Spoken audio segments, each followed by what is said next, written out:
کبھی عرش پر کبھی فرش پر، کبھی ان کے در کبھی در بدر، غم عاشقی تیرا شکریہ میں کہاں کہاں سے گزر گیا۔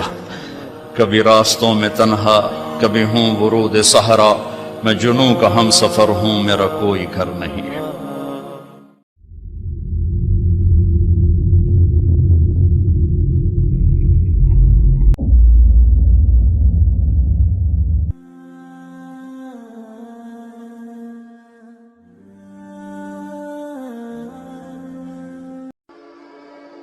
رابعہ بصری رحمت اللہ علیہ کو دنیا سے گئے ہوئے 1200 سال ہو چکے ہیں، لیکن ان کا نام آج بھی زندہ ہے، رابعہ بصری۔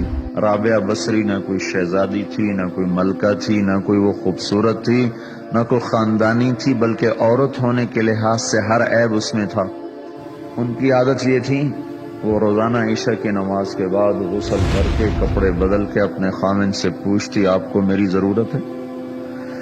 اگر وہ کہتے کوئی نہیں ہے تو پھر پوچھتی مجھے اجازت ہے؟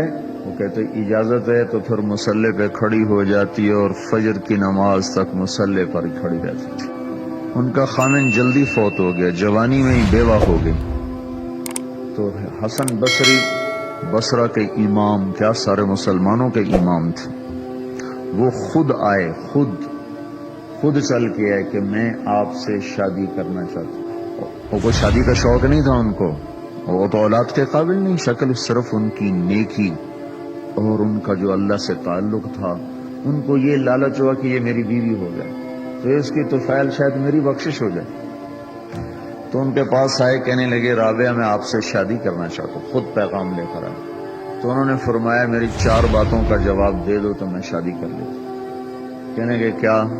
کہ یہ بتاؤ میں جنتی ہوں کہ دوزخی ہوں؟ کہنے لگے یہ تو میں کچھ نہیں کہہ سکتا۔ اچھا یہ بتاؤ جب اللہ تعالیٰ قیامت میں اعمال نامے اڑائے گا، کسی کے سیدھے ہاتھ میں آئے گا، کسی کو الٹے ہاتھ میں آئے گا، میرے سیدھے ہاتھ میں آئے گا تو الٹے ہاتھ میں؟ کہنے لگے یہ بھی کچھ نہیں بتا سکتا۔ کہنے لگے اچھا یہ بتاؤ جب اللہ نیکیوں کو تولے گا، کسی کی نیکیاں بڑھ جائیں گی، کسی کے گناہ بڑھ جائیں گے، میرے گناہ زیادہ ہوں گے نیکیاں زیادہ ہوں گی؟ کہ یہ بھی نہیں بتا سکتا۔ کہ اچھا یہ بتاؤ جب لوگ بول سرات سے گزریں گے، کوئی پار نکل جائیں گے، کوئی نیچے گر جائیں گے، تو میں پار نکلوں گی کہ دوزخ میں گروں گی؟ کہنے لگے یہ بھی میں نہیں بتا سکتا۔ تو پھر فرمایا اچھا جاؤ مجھے تیاری کرنے دو، مجھے ان 4 باتوں کی تیاری کرنی ہے، میرے پاس شادی کے لیے وقت کوئی نہیں ہے۔ جو اللہ سے دوستی لگا لیتے ہیں اللہ دنیا ان کے لیے مسخر کر دیتے، اللہ دنیا ان کے پاؤں میں ڈال دیتے۔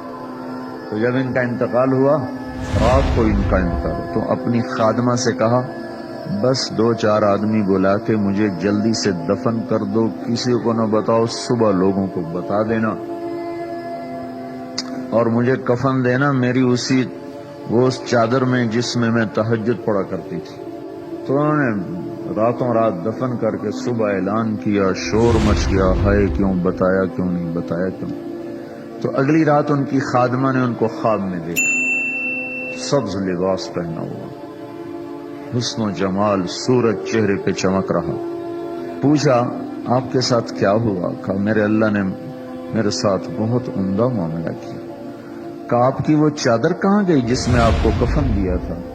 کہا وہ اللہ تعالیٰ نے اتار لی ہے اور مجھے جنت کا جوڑا پہنایا ہے، اور اس چادر کو اللہ نے سنبھال کے رکھا ہے، جب قیامت کے دن میری نیکیوں کو اللہ تولے گا تو اس چادر کو بھی اس میں تولے گا۔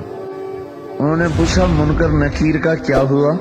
کہا وہ آئے تھے تو انہوں نے مجھ سے کہا من ربکی، تیرا رب کون ہے، تیرا رب کون ہے؟ تو میں نے منکر نکیر سے کہا جس اللہ کو 40 سال نہیں بھلایا اس کو 4 ہاتھ زمین کے نیچے آ کر میں بھول جاؤں گی؟